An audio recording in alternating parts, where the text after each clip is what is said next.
Saudara sekalian dari keluarga Vincentian, sesuatu yang paling penting dalam spiritualitas Santo Vincentius ialah Ekaristi. Dan ini yang mau saya bicarakan hari ini. Sesudah omong tentang Yesus yang menjelma menjadi manusia, tentang Roh Kudus yang adalah spiritus atau semangat Yesus, yang bicara tentang Bapa yang adalah mencintai kita menurut Vincentius menemukan semuanya dalam Ekaristi. Dan tentunya jangan kita lemparkan pada abad ke-17 pikiran kita sekarang tentang Ekaristi ada perubahan, tetapi toh masih banyak hal yang boleh kita ambil dari apa yang dihayati oleh Vincentius dan yang mau semua orang-orang menghayati. Memang perlu tahu bahwa Vincentius hidup pada zaman sesudah Konsili Trent, dan memang konsili itu untuk reaksi terhadap Kristen atau Protestan yang tentang Ekaristi justru menolak ajaran gereja.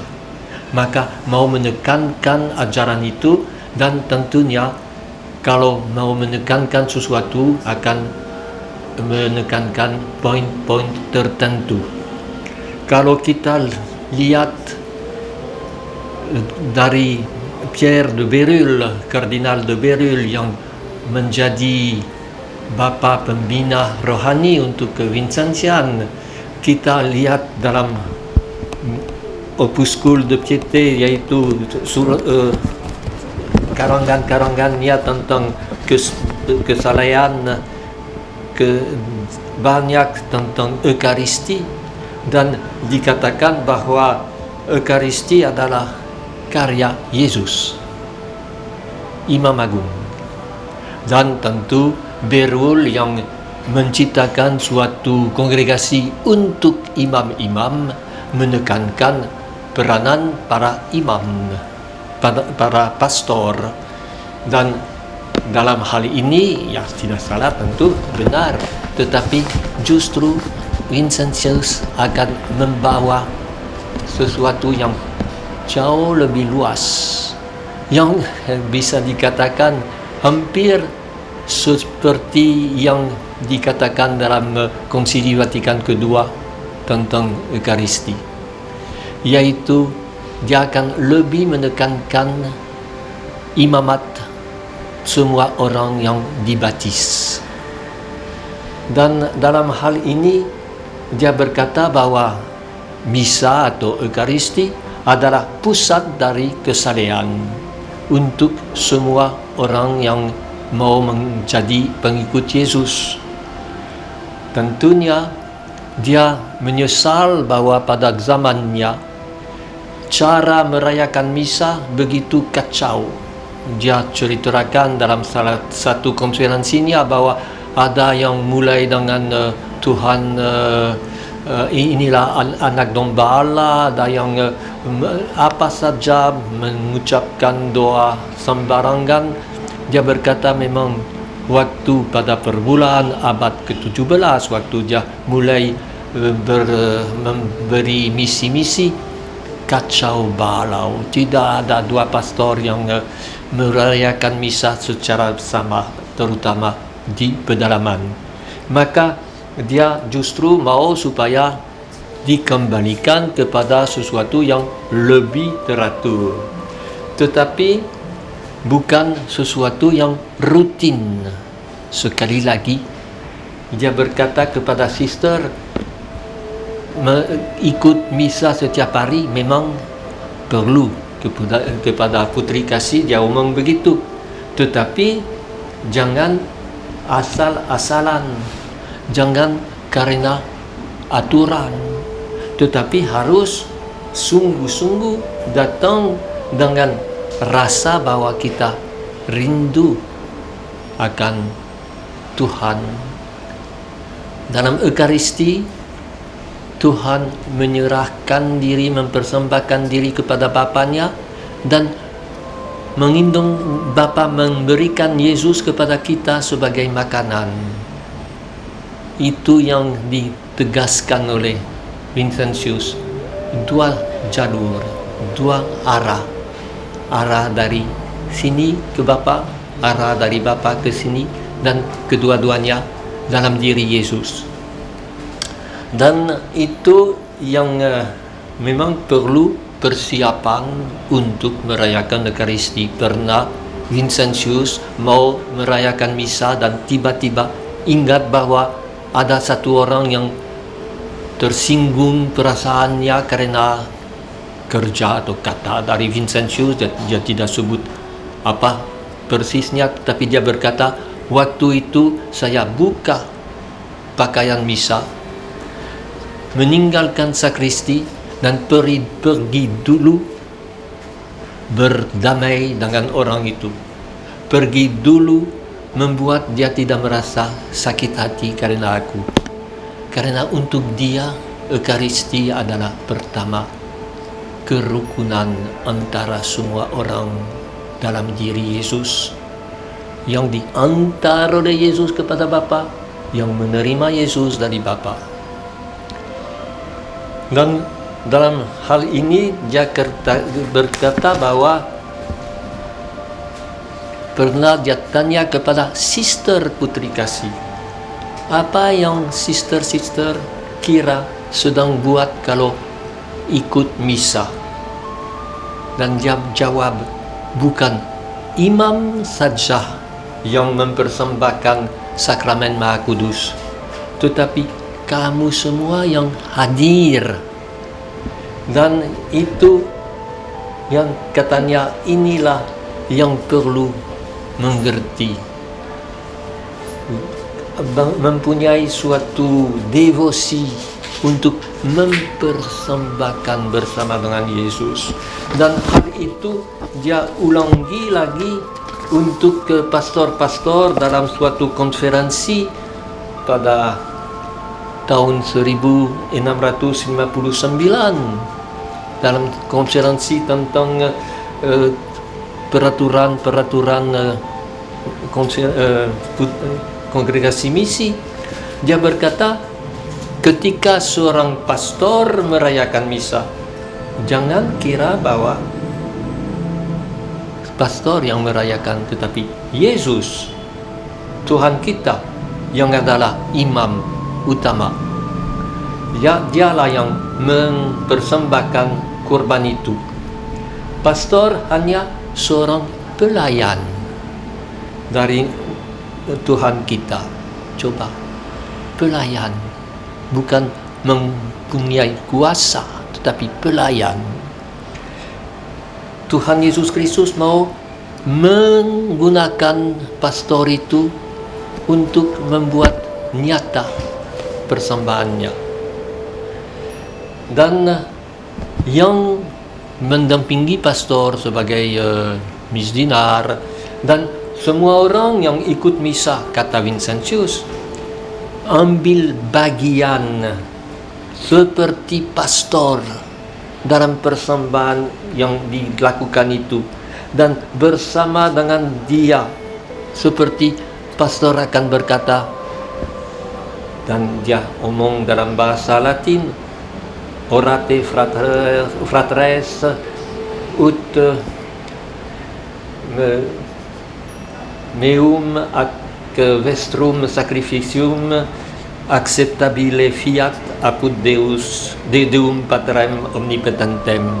Yang kita sekarang ucapkan, semoga persembahanku dan persembahanmu diterima oleh Bapa yang Maha Kuasa. Sudah pada abad ke-17 Vincentius menekankan itu. Kita bukan ikut misa, tetapi merayakan misa bersama dengan imam. Tentunya imam punya tugas khusus, tetapi toh bukan di pinggir.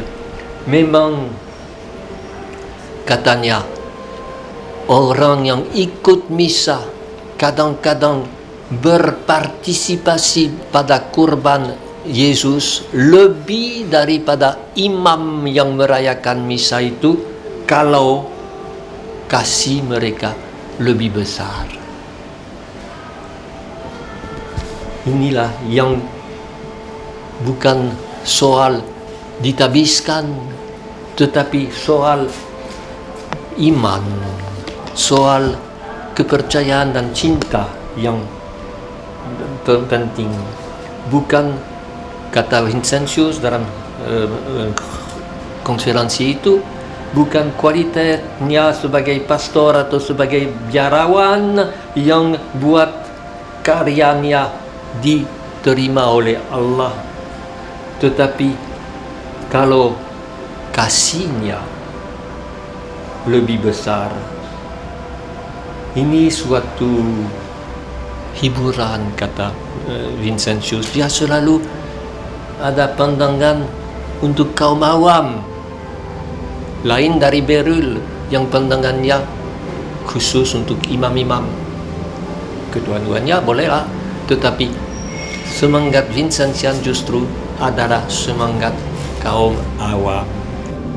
Tentu pada zamannya abad ke-17 ada gerakan Jansenisme yang justru mau supaya orang jarang berkomuni, jarang datang karena harus begitu sempurna, begitu kudus untuk bisa ikut misa.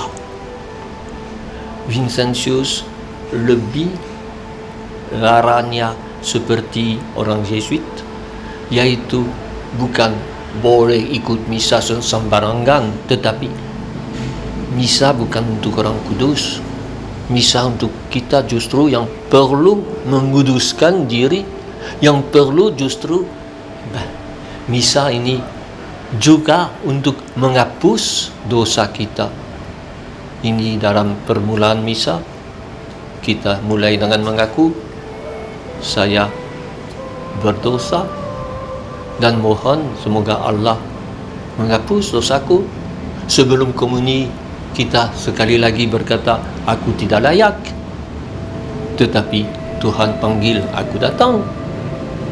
Maka Vincentius dan juga Beryl dan juga semua banyak orang pada zaman itu melawan Jansenisme, yaitu suatu mentalitas di mana misa untuk elit yang sudah kudus dan mistik. Dan hal ini justru dia katakan karena dia mau supaya Ekaristi justru menjadi harta untuk kaum miskin, harta untuk kaum yang tidak ada pendidikan, untuk membina mereka untuk mengerti misteri itu tak bisa mengikutinya. Dalam program misi yang dibuat oleh Vincentius selalu ada khotbah pagi, khotbah malam lagi, ada ajaran katekismus, ada pengakuan dosa menyeluruh, dan sebagai tutup dari misi itu misa, di mana semua orang berkomuni. Pada zaman itu bukan komuni setiap kali ada misa, harus ada izin dari Bapak Rohani, harus macam-macam untuk bisa komuni. Ada sister-sister putri kasih, antara lain Louise Maria yang mau sering kali komuni.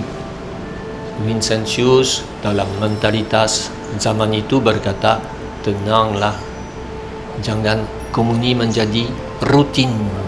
Dan ini barangkali boleh sekarang pikirkan itu. Di sekarang ada misa, ada komuni. Benarkah kita terima tubuh Kristus atau ikut-ikut saja? Maka jangan merenungkan apa yang Vincentius berkata, mempersiapkan orang yang paling tidak siap, Ini tujuan misi, untuk akhirnya bisa menerima komuni. Vincentius adalah orang yang mulai memberi ajaran katekismus. Sebelumnya hampir tidak ada. Dari Vincentius mulailah yang kita sebut sekarang komuni pertama, yaitu komuni untuk anak. Dulu tidak ada. Dan setiap kali ada misi, ada komuni pertama untuk anak-anak, supaya justru orang tua lebih bersemangat menerima tubuh Kristus. Lihatlah, kalau dalam Berul semua renungannya sangat teologis dan tinggi, jangan khawatir, Vincentius juga sama tinggi pendidikan teologi dari Berul.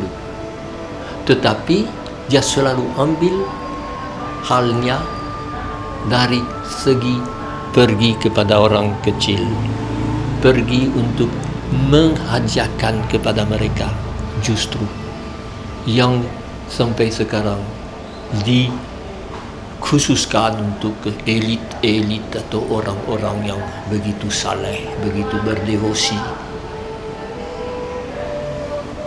Bolehlah kita pikirkan hal ini, bukan dengan kira bahwa gampang saja beri kepada siapa saja. Justru Vincentius menekankan apa yang persiapan yang perlu, tetapi juga seperti sudah dibicarakan, dia berkata misa komuni ada arti kalau kita mau pergi melayani secara rohani dan jasmani orang miskin.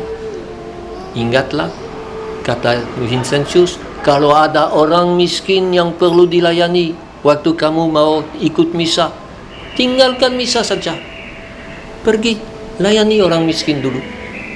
Kamu meninggalkan Allah untuk bertemu dengan Allah.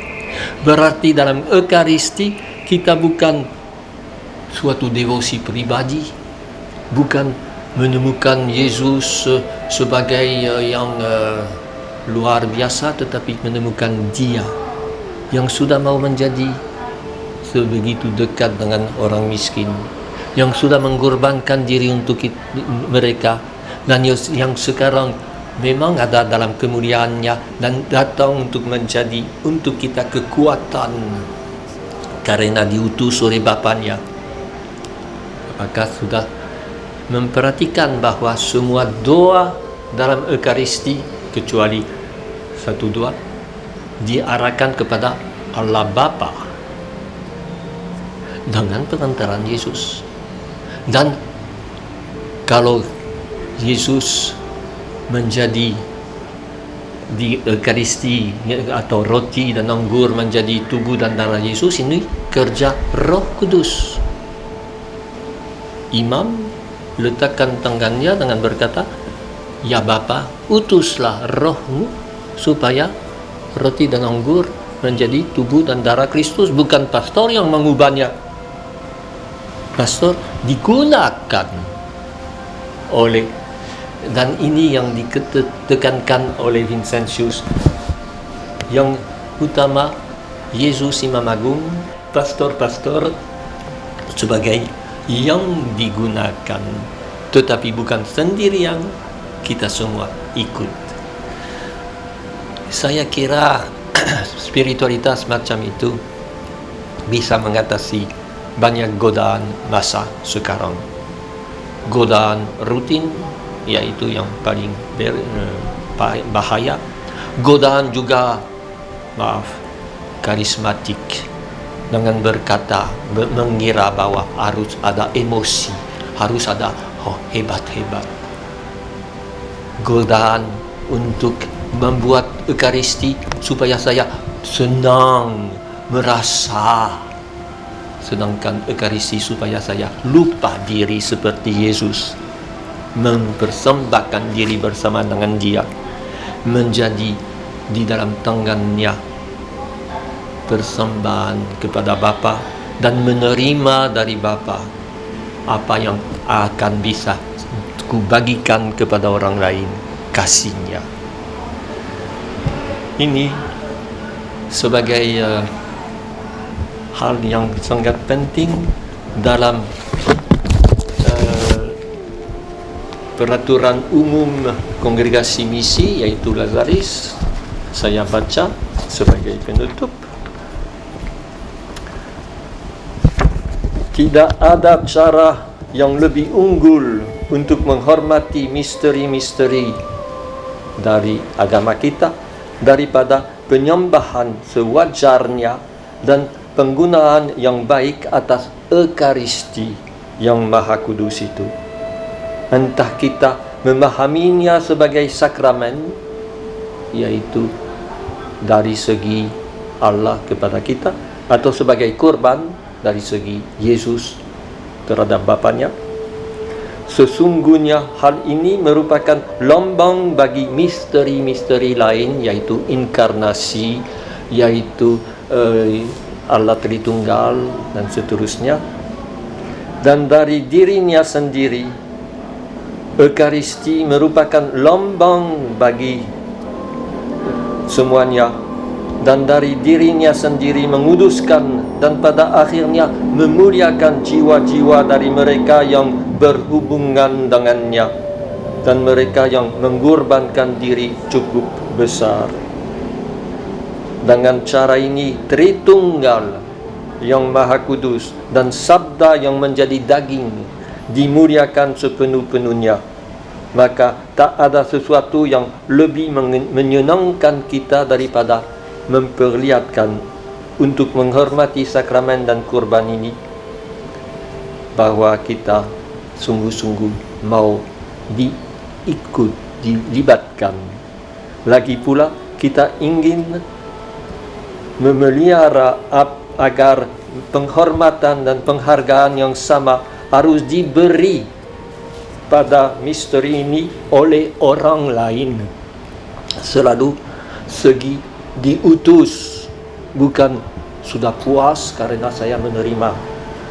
Kita akan berusaha keras untuk menyempurnakan semampu diri kita, khususnya dengan mencegah bila kita mampu setiap penghinaan terhadap Ekaristi dengan kata, dengan perbuatan, dan dengan tekun mengajar orang-orang lain apa yang seharusnya mereka yakini sehubungan dengan misteri ini dan bagaimana mereka seharusnya menyembahnya. Ini Ekaristi untuk orang Vincentia.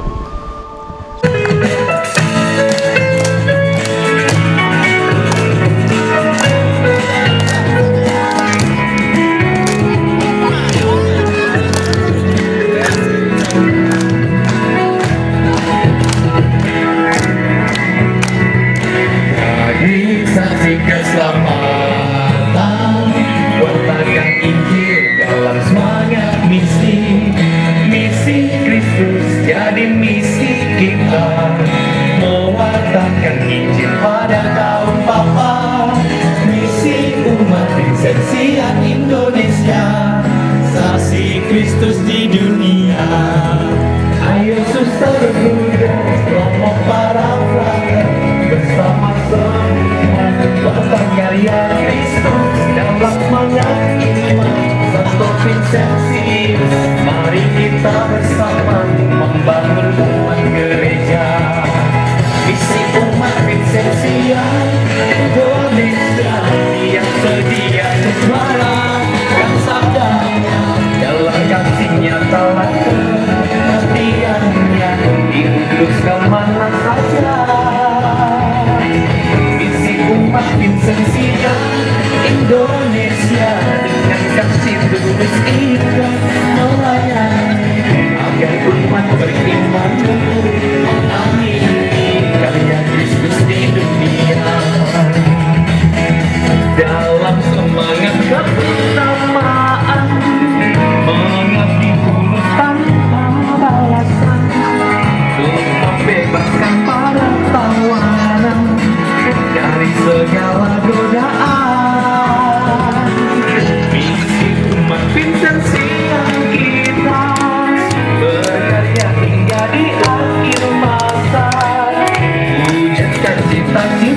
Sang Putra melayani kaum papa.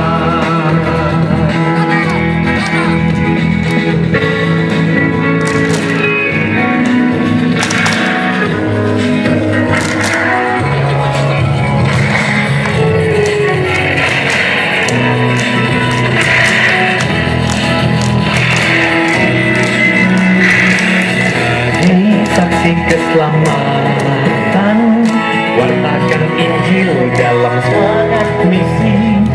Misi Kristus jadi misi kita, mewartakan Injil pada kaum bapa. Misi umat setiap Indonesia, saksi Kristus di dunia. Ayo suster, budet, romo, para frater, bersama semua warta karya Kristus dalam waktu Sentuh Vincentius. Mari kita bersama membangun umat gereja. Umat Vincentius Indonesia yang sedia untuk menebarkan sabda yang kasihnya teladan hati yang dikhusus kemana saja. Umat Vincentius Indonesia dengan kaki ikhlas melayani agar umat beriman